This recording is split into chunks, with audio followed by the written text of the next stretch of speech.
Hey, it's Mark Bergen from WRAL Triangle and 2. We're still several weeks away from the kickoff of the 2023 football season, so we've had to get a little bit creative on WRAL Triangle and 2. This week, that leads us to pickleball.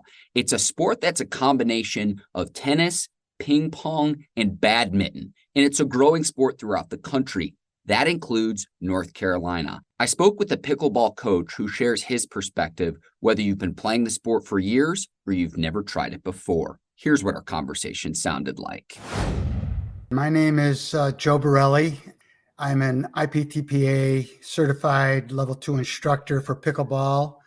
Been involved for over 10 years. What advice would you give to someone who's interested in the sport, has never played, but is curious and wants to give it a shot? What advice would you give? I would say probably the first thing to do is, for people that have never done it, all you have to do is Google pickleball, and there's going to be just tons of information about the sport. You could Google instructors in the triangle, and there's not just myself, but there's a number of certified instructors now from Raleigh, anywhere in the triangle, Chapel Hill, Durham, etc. And you can make contact with them. They'll help you find beginner level places to start. And then it's up to that person if they feel they can be self-learned, which is absolutely possible because it's an easy sport to learn, or they can go on and hire a coach to, maybe improve their techniques, that type of thing. What interested you in learning more about pickleball, playing, and then ultimately becoming a coach? Well, it sort of started on a trip to Florida.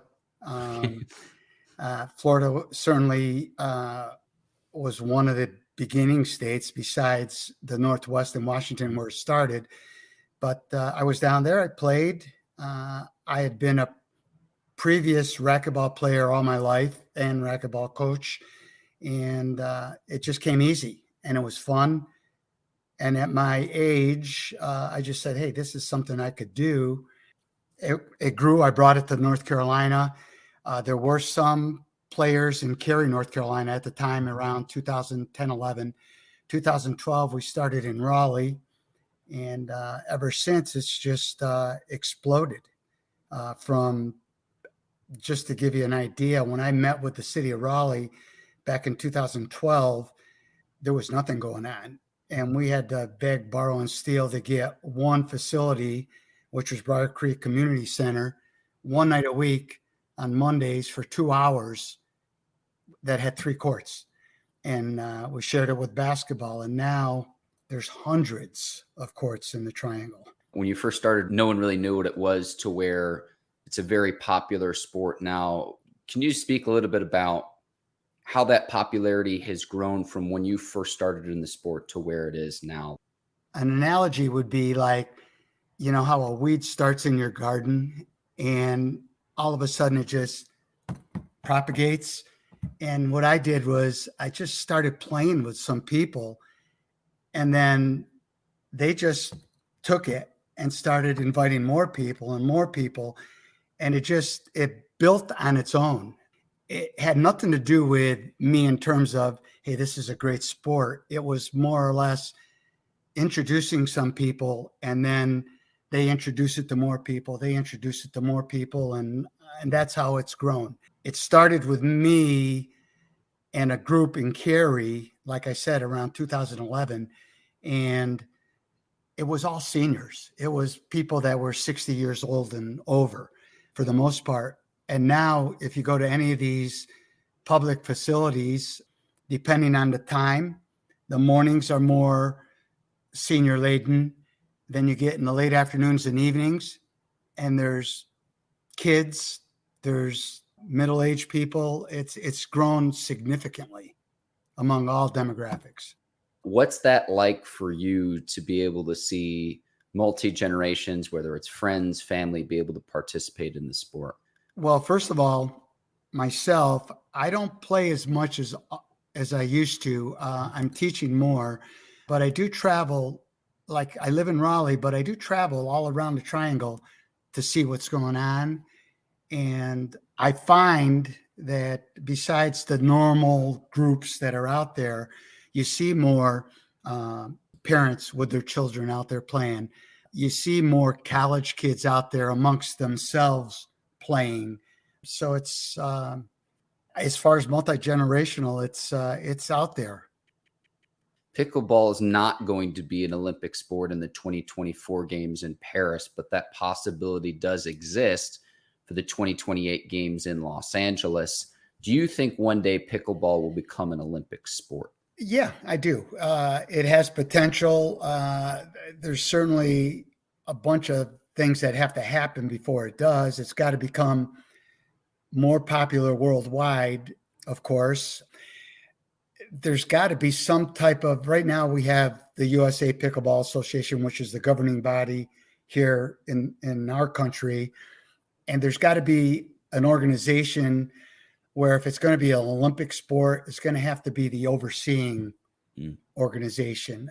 With all sports in the Olympics, they all have officials, whether it's a basketball official, a table tennis official, et cetera. And pickleball needs to work on that to have, the right level of officiating for something of that magnitude, the Olympics. Have you caught any of the coverage? I've watched it on ESPN a few times. I have.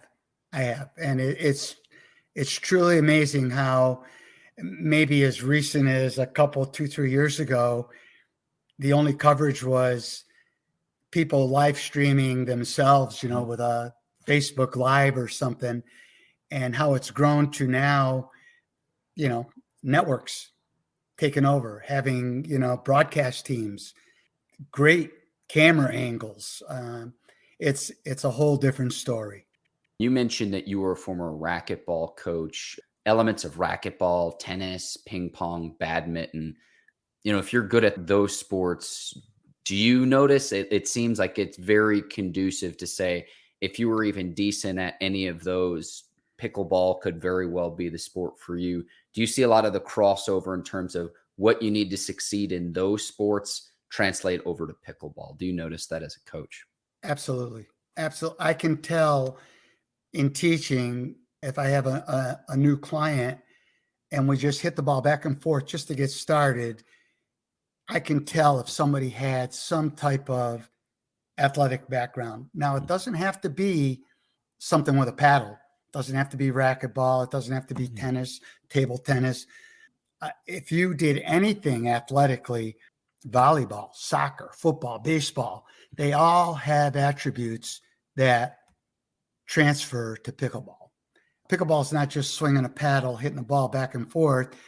It has a lot of footwork. It has a lot of balance.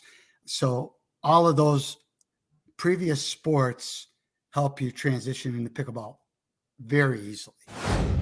Many thanks to Joe Borrelli. You can find more of his commentary over on WRAL.com and the WRAL app. Just search for our pickleball guide. Thank you for listening to another edition of WRAL Triangle and Two. I'm your host, Mark Bergen. Take care, and so long, everybody.